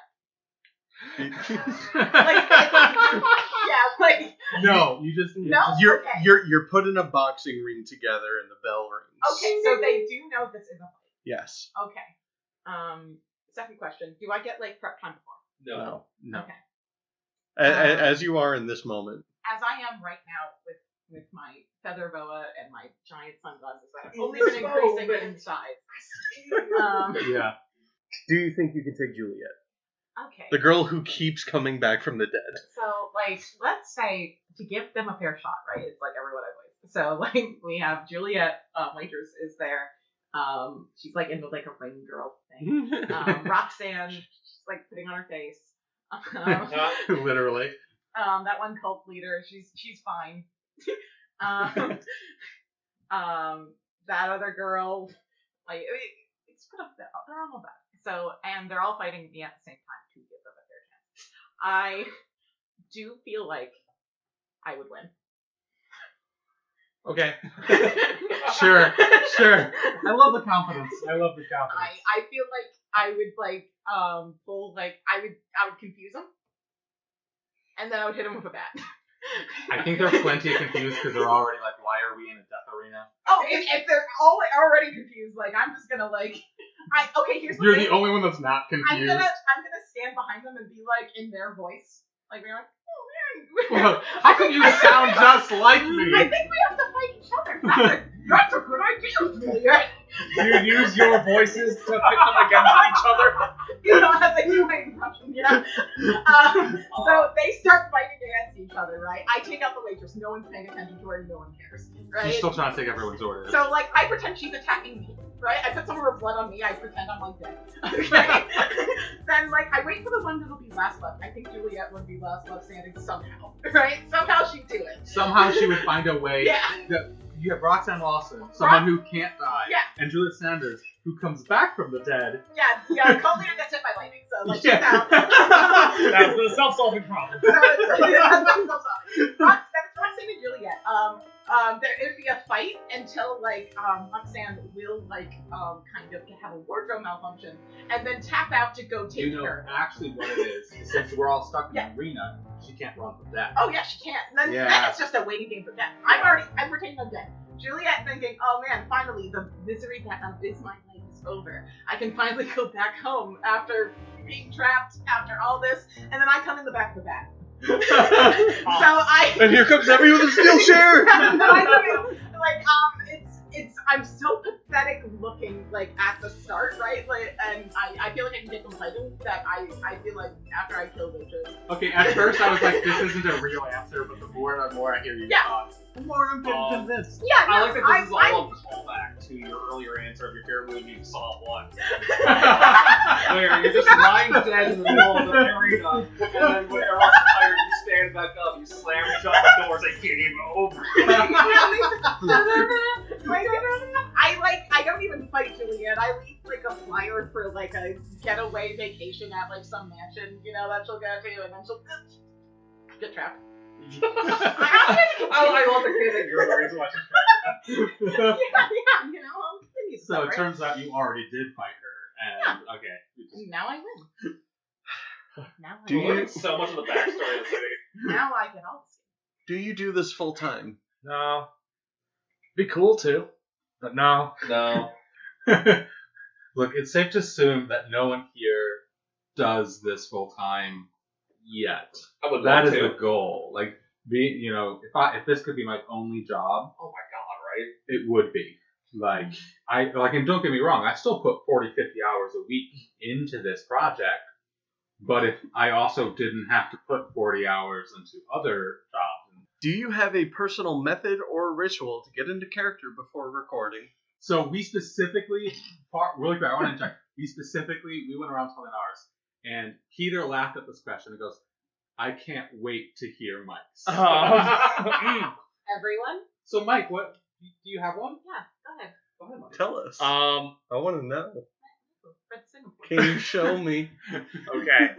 So I have a little bit of trouble just jumping right into the H. Gray voice. So I have to. I don't know why this helps me, but it does. I say, "Rumble, grumble, grumble. Shut up, Eli." And after that, I can just kind of keep going. And if I ever lose track of it, I say, "Shut the fuck up, Talbot." Yes. Oh my God. And I basically just get real belligerent with my coworkers for some reason. And I have trouble getting into character if I don't just preface the voice acting. Preface the run with some nice character disparity. Yeah, and it's fine. It doesn't hurt at all. And shut up. I guess I'm very similar, and I do this with a lot of my like D&D characters, or I just kind of find like a catchphrase they would say, or just like little isms they do, and just sort of do that in character before like a session or recording, you know, to kind of get into the voice of it. Like for Toby, I go, "Hey boss, how's it going, boss?" Like just talking to H. Gray. Yeah. And then for Greg, it's always just like greeting someone, like, "Oh, hello, Velvet. Hello, H. Gray. How are you?" Or just him going, This is different for me because I don't have a solid character, right? So it's like I'm dead girl of the week. Yeah. When I come in. She's a walking graveyard. My name on our Discord is Girl Graveyard for the amount of dead women that I am. It used to be just girl, but then like we had other girls, so I'm like, okay, let me specify. Usually what I do, because I'm like, okay, and I go in and I get this character and I'm like kind of going over. Usually I go like, nah, I don't like that, and like go over it a little bit. And when I go to the mic, because I can't not move around. Before I start, I jump multiple times, and I usually repeat. Like I think for Juliet, I went, I'm a strong woman." Yeah. You say out loud all the characteristics of the character. Yeah. I imagine I'm jumping on like near the microphone. Like, I'm a strong woman. I'm rich, but I'm down to earth. The reason the waitress became a meme is because when you were doing your jumping up and down, you're like, "I'm an Eldritch being of untold power." You know, like I'm like, what? Yeah. So like I'm jumping up and down. I'm doing like reformations to me. Like I'm like, oh man, I'm a strong, powerful cult leader. You don't need no man. mana. You don't need no mana. You got this. You got this. Yeah. And just don't clip that. But there's so I do my gymnastics routine, and then I'm like, okay, we're good. Yeah. Okay. I had to build an entire gymnastics floor. I'm so sorry. It helps if I move. Yeah. Beforehand. Maybe because I'm so jumpy. Once that recording studio is done, because we have one that's in construction, listeners, that I'm pointing at, plenty of room for you to jump around, somersault, whatever you want to do. The textures aren't even on it yet. It's kind of just it's that pink and black checkerboard. It's actually red and black. It is. Oh, really? Yeah, I'll show you guys after. But, sorry, I digress. How big is the basement where you keep the voice actors? Oh, that was for me, and I answered this last time, but I'm going to answer it again. It is 20 by 50 feet. I do have a corner. Yeah. How tall? Depending on where you are in the basement. Like Abby's basement's crouch height. But over towards where Peter's at, Wait, did you say crouch or crotch? crouch. Crouch? Oh, okay, so it's perfectly tall enough for Abby. Yeah, that's why. I'm a monster, but I'm not a monster. It's bigger than you think, but less than you hope. I like it because it's kind of tucked away a little bit, so when somebody new comes in, they don't see me right away. Yeah, there's no shadow. Yeah, there's a lot of alcoves and hidden walkways. Yeah. Abby just kind of Phantoms the Operas herself. Phantom of the basement. Honestly, I think people are asking the wrong questions. The real impressive part was the MC Escher down upstairs. Thank you, Olin. What are you looking forward to the most in the future in regards to the patient files? H. Gray's life getting better and with fewer tribulations. Yeah. He's gonna have a much easier time, right? Right, guys? So I'm excited for season 9 because I did hacking the Chris's computer. I did edit half the season. And invented 3 more. It is H. Gray. It is not H. Gray. It's Greg. In a very heated on and off again love triangle with a Roomba. Actually, I do remember that. Because this is when H. Gray dies. Yeah. And so Greg, out of honor, starts calling himself H. Greg. Right. Yeah. I'm excited to have my character be a character in that I get to be multiple times. A solid person. Yeah, I'm excited to be a character with everyone else because I feel really lonely when they're all sharing memes and they're like, "Oh, this is so us, right?" And then I'm sitting here and I'm like, "Oh." Yeah, it doesn't help that we tag you in those memes. Yeah. I guess I have one serious answer and one joke answer. I'm not going to tell you which one, so you'll decipher which one. That's in the middle of mine. I am excited for a character that is going to be coming up in season 2 that I'll be playing. That hasn't really been hinted on or anything like that, so they'll be coming up at some point. You know they are. I do. If this is the true one. Yeah, it might be. Also, when in the next season, when H. Gray does spear Greg off of the roof, and then he comes back as H. White. Yeah, I wonder. You have no idea how funny that is. You haven't listened to a lot of H. Gray investigations, have you? Who is your favorite character and favorite monster/creature, and why?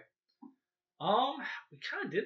Yeah, we kind of answered. Let's recap. So, I guess just to recap, your favorite monster. Yeah. The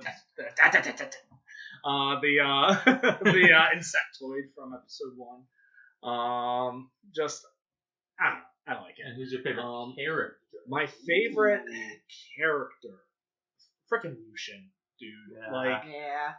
He Lucian, knocks it out of the. Are people even gonna listen? Dakota to this? knocks it out of the park.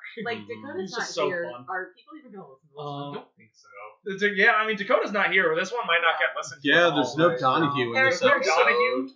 There's no Peter. There's no Peter. There's no, Actually, we're B yeah. team. There's no Dalton.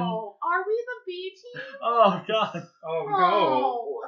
That means me. Wait, no, I'm also part of the Oh team. god, I'm Kevin tier. Right. I do want to add a little bit to the last question, in terms of what I'm looking forward to from you guys. Yeah. Specifically you two, is because Oh, no. by you two, I mean Abby and Kevin. Everyone here is incredibly talented, but I have yet to really showcase Abby and Kevin in any real big way. I love your performances. I love the characters you play and how you play them. But I can't wait to see you guys in a bigger role. Thank you. You know what I'm saying? So I am too, looking forward to so then I can post a meme and be like, okay, this is my character. it. Yes. So I answered a little bit earlier with the favorite monster, which would be the wandering possessive spirit. super like them. Would love to be a host of that. In terms of favorite character, I would also agree Donahue is just I love Donahue. I wish Dakota was here. He's always fun on scene. Yeah. Dakota now does a good job, but also Donahue as a character is pretty good, I think. Right. He livens up damn near every scene that he's in. Oh yeah. Charles.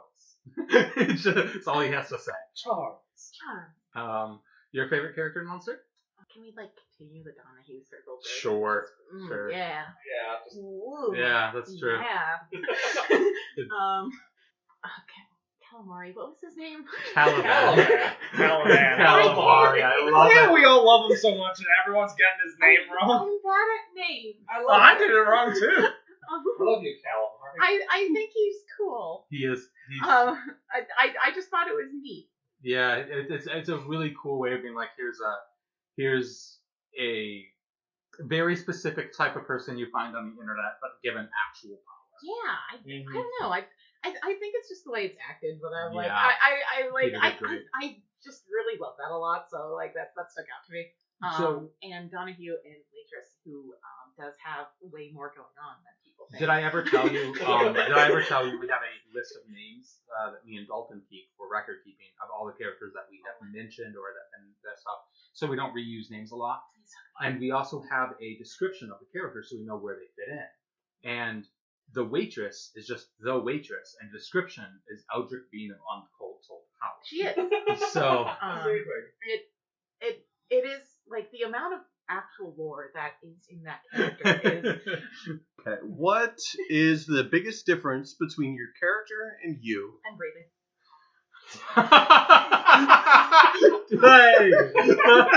Oh damn! I mean, you're not wrong. We're gonna draw there.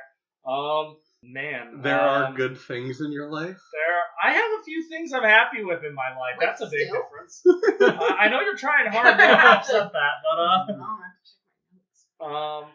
I have a few things I'm still happy with in my life, and I'm gonna be honest. Like, although there are days where I get really excited that I get tacos, it's not H. Gray excited about tacos. That is Yeah. a lie, That and is- you know it. Not all of them. H. Gray's level of getting excited about tacos is my excited level. Yeah, really. Actually, yeah, I'm so tired of tacos. I love tacos. Tacos are great. How dare you? Gabby, I love I'm you. so I tired love of you, but tacos. tacos came first. I'm so tired. Tacos have been there for me. Don't make me choose between you and tacos. He's not a bloodthirsty combat expert. I'm just bloodthirsty. I know he's not an expert yet. Yeah, I still have Working on it. Yeah. That's why I'm I'm trying. still here. I'm trying. Greg's sheer ability to clean up a mess. If I had Greg's janitorial skills for a day, I could clean the world, really. Can I He's limited by the walls of that office. Juliet has her life way more together, and she was in a time loop, and I think that's kind of sad, but, you know. It's really ironic. She has her life together. Well, if I did my life She's multiple- not alive. If I did my life multiple times, I feel like I'd figure it out eventually. So she's way more capable and confident. I'm not confident. You say as you can take on the entire I would like city. people to at this point then review every answer Abby's given So so like, far. listen, there's a difference between confidence and facts. I know facts. Okay? Just because I'm gonna say sorry the entire time doesn't mean I'm not gonna win. So, What can we expect from you in season 2? A sore throat. You're welcome. God damn it. As soon as I said that, I guess everyone can imagine the gestures my coworkers are making right now. We would never. This is a place of Oh yeah, it's a professional- place of professionality. Right? But as it stands so far, you could definitely expect some more H. Gray. I know Abby was talking about job security, but it's really feeling like job security to me when it comes to H. Gray. Yeah. More H grade and more heartbreak. Probably, H grade. I'm gonna be honest. Probably a decent bit more heartbreak. I'm gonna be petitioning for less H. Gray, honestly. That just means more Greg. If you do that, so Exactly. that's why you're going for Less H. Gray, more Greg. I really like Hagray. it. Hagray. Hagray. Hagray.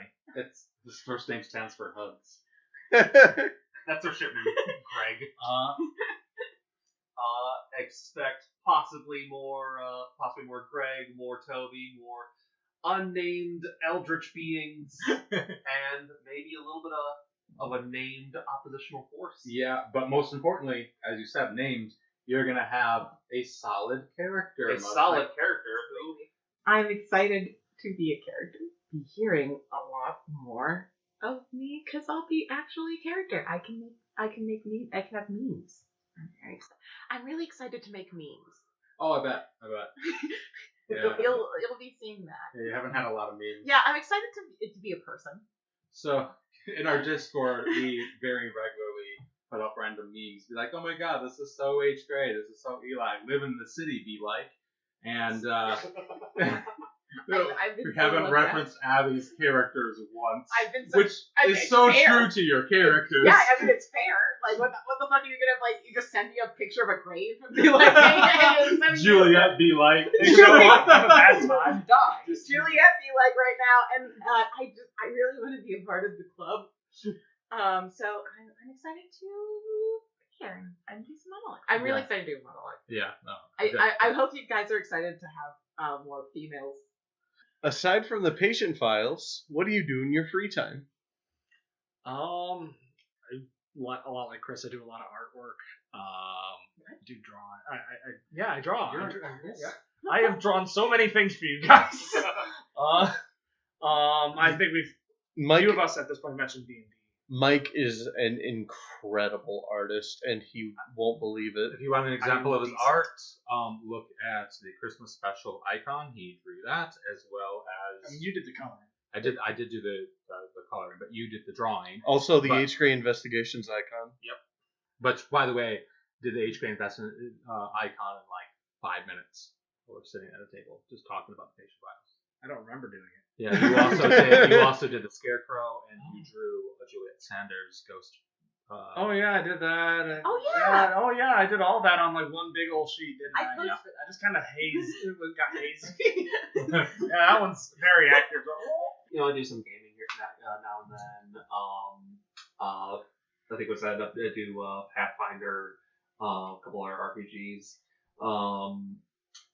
Play and paint Warhammer figurines. Nice. Good. Solid hobbies. I also play Pathfinder. Do you have a guess on what we do together? Various. I also like drawing.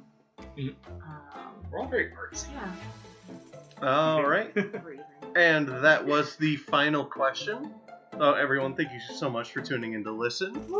We will be getting to work on getting season 2 out for you guys as soon as possible. Everyone say bye. Bye. Bye. Bye. Alright, everyone back in the next time, I guess. Okay. Woohoo!